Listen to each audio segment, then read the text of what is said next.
something a bit different today. Today I'm in a gardens in Central Cornwall near Bodmin called Lanhydrock, and Lanhydrock's special because it's free. You don't have to pay. Well, you do have to pay to park your car, and you have to pay if you want to look in the manor house, but the actual gardens are free, and I'm only interested in seeing the gardens, so I thought I'd come and have a look at it today. Lanhydrock has lots of these lovely long avenues of trees. Here in this grassland area, there's this yarrow, which is a really good herb, Achillea milnifolium. And here is mouse's ear. It's called mouse's ear because its leaves look like little mouse ears. There's the feathery yarrow leaves there, which you can actually eat. These little leaves here are sorrel, which you can also eat. Either knapweed or knapwort. Centuria, the Latin name.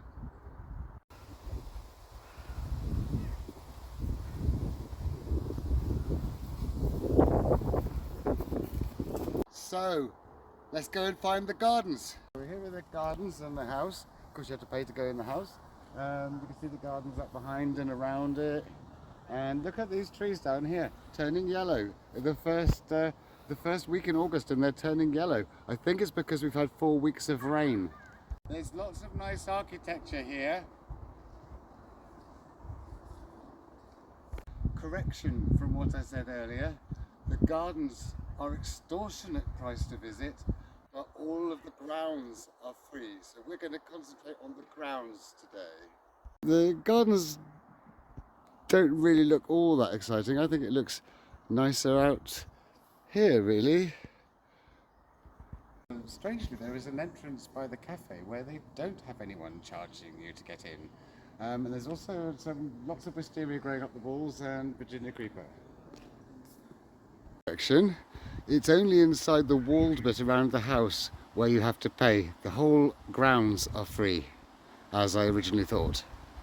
So you can tell that the soil here is acidic because the hydrangeas are all this lovely kind of sky blue colour. And there's loads of weird types of rhododendron, like this really big leafed one here. And this one. And those ones.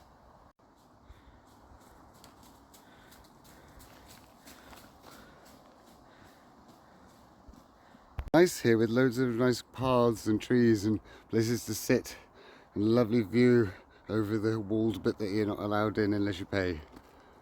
Path looks interesting, so we'll go this way. So from here you get a really lovely view of the grounds and the house, and just over here I've noticed there's a little boletus mushroom growing here. And up here there's a really interesting hydrangea. And another one here.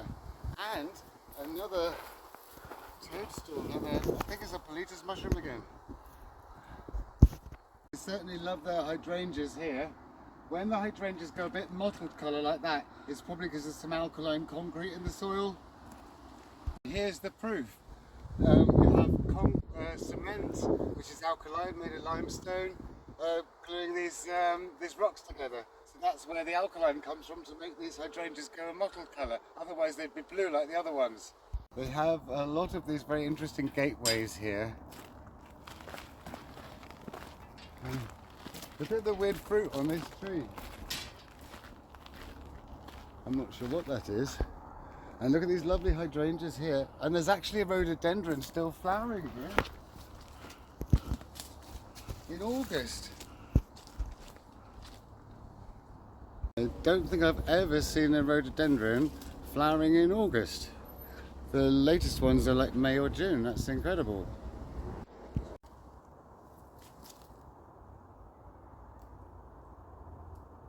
So there's a lot of interesting types of Japanese maples here, and if you come in the spring, I guess there's lots of magnolias, and this lovely pathway sort of open out into nice little areas, and you have moss and ferns growing up the trees. There's some noisy road nearby you can hear in the background. Dahlias would look really good in the spring. Design and layout is really nice here. Lots of different types of magnolia. I bet it looks gorgeous here in the spring. Another one here. And loads of big camellia bushes for the spring. Not entirely sure what this tree is. It looks a bit like some kind of giant magnolia, but just look at it, it's gorgeous. This is a dawn redwood. It's from Asia. It's related to the giant redwood, which is the one from California, but this one is a deciduous tree. It loses its leaves in the winter. We've actually got one. I don't like to step on the grass too much. See, the leaves are all like that, and the little cones. This is Osmunda regalis. It's the flowering fern.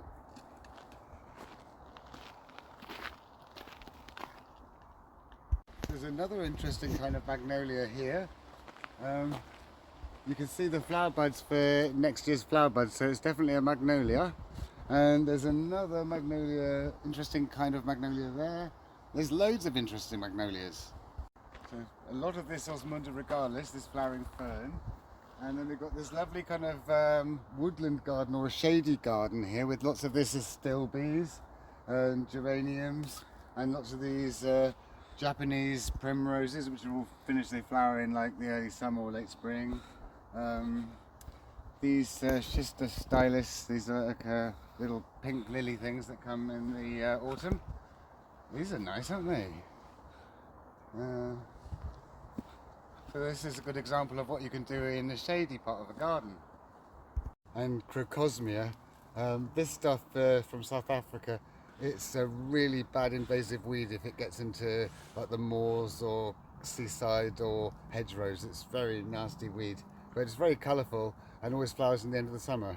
This is all making use of an otherwise damp, shady part of the grounds here. Really like their astilbe plants. They love the hydrangeas here. They've got every hydrangea under the sun. Look at that strange one there.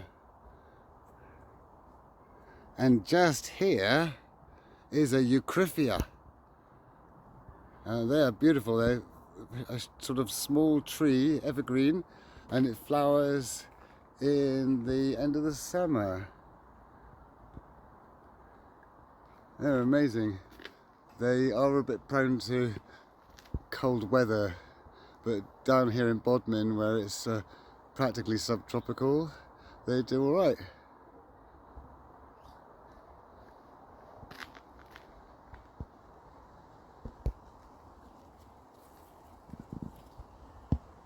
It is really, really nice here, especially if you like hydrangeas. This little Japanese maple here is already turning into its autumn colours really, really early. They've got quite an extensive collection of magnolias here. This one's got variegated leaves and little flowers for next year, little fairy flower buds. Another one of those there. And you've got this weird one here. Look, it's got flower buds that are coming out. So it must flower throughout the year, this one. And then over here,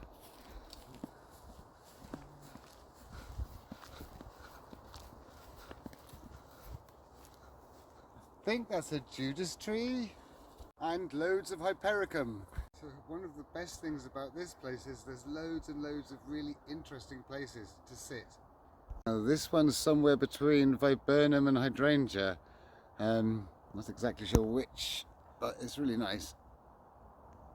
One small drawback here is there seems to be a lot of overhead aircraft. We are quite close to Newquay Airport, sort of, but just now we were up by that copper beech tree. Let's go and have a closer look at the gardens. This, I suppose, is the bit you're supposed to pay to go into, but you can see all the nice gardens in here. Lots of dahlias in topiary hedges, which is very nice. Loads of beds of dahlias.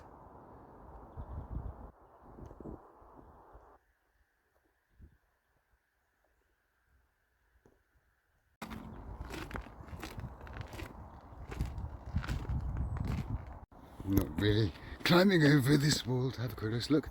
So a really nice hanging fuchsia here. Oh, I can't remember what that is. I think, no, it's not a hosta. No, it's sort of strange. I don't know what that is. Isn't that nice? There's this fuchsia. Sort of agapanthus. Loads of agapanthus.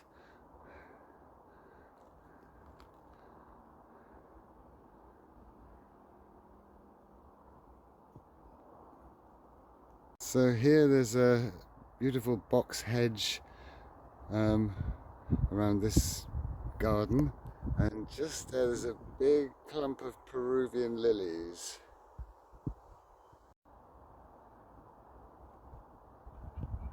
Loads and loads of dahlias.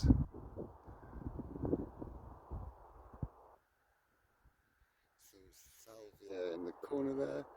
That's just a really nice effect. Didn't really sneak in there. Oh look, there's a bizarre type of clematis. Or at least I think that's what it is.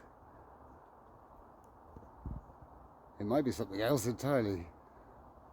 And a myrtle tree.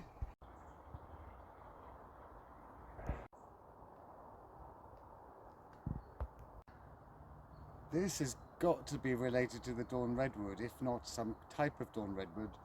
It's so similar.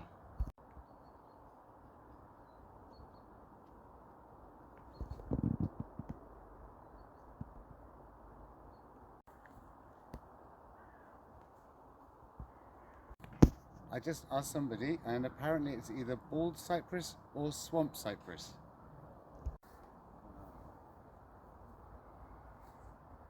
This one's black walnut. It looks really, really different to our walnuts that we got at home. And this massive pine tree is amazing. This is the main trunk of it here. It's incredible, it's huge.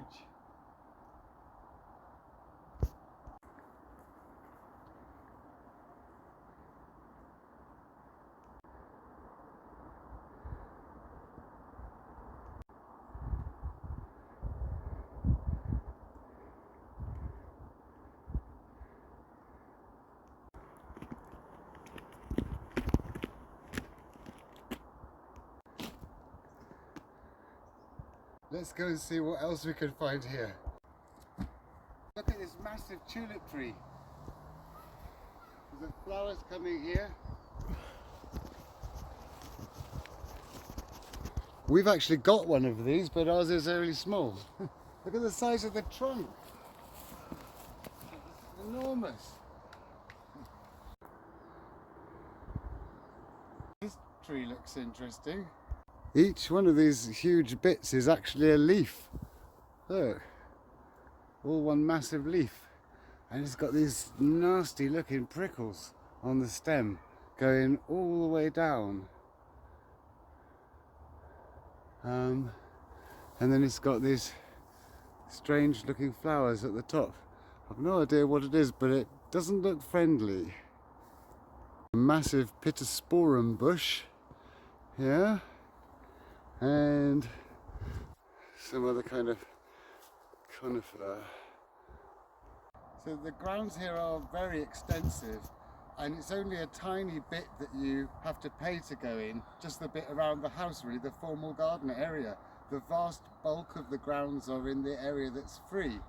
Of course then you have to pay for the car park, but if you come from over here, down in the valley there, is Bodmin Parkway railway station, and you could just come in from there by train and you don't have to pay for the car park or anything. So down in the valley there where the railway station is, there's also a river called the River Foy, which is spelt F-O-W-E-Y, so kind of like Fowey, but it's called the River Foy, and it goes to the town called Foy on the coast. Oh look, more toadstools. Corn marigold.